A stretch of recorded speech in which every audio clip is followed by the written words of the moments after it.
focaccia. So, meron akong toppings na olive oil, garlic, and spinach. So, i-oven ko siya ng 25 minutes. Let's see kung ano yung ingredients. Ilalagay ko sa comment. Okay, ayan na po. Binroil ko siya ng a little bit para mag-brown yung ibabaw. So, ilalabas na natin. So, okay na.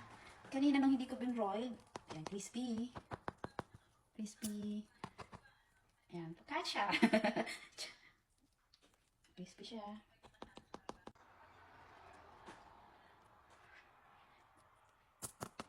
So, sakto lang. Muntik na.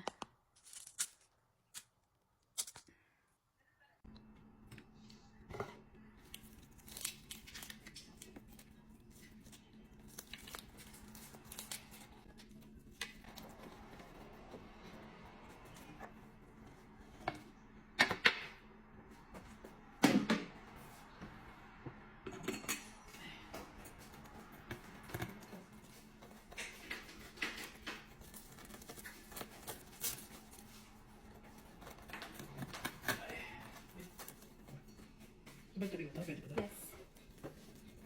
Nabigay magpupunto. Ikaw na.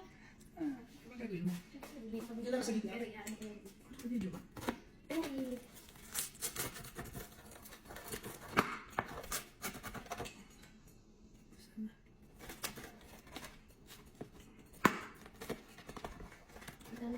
Tapos? Yung kapila sa dito kapila. Ito? Ganyan? Kapila kapila.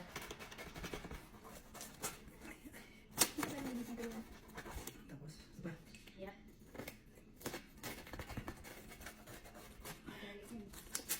Yan ito. Tapos square. Ano? Mainit pa. Square.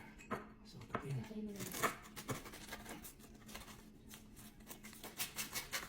Dapat kasi ganyan, crispy sa ibabaw, tapos malambot sa ilalim. That's Italian focaccia. Tipain na.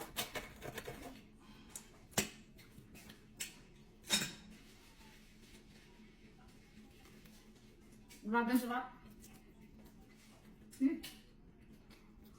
Focaccia. Perfect.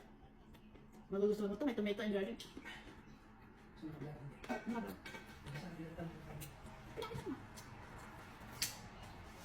Hindi mo kumagat?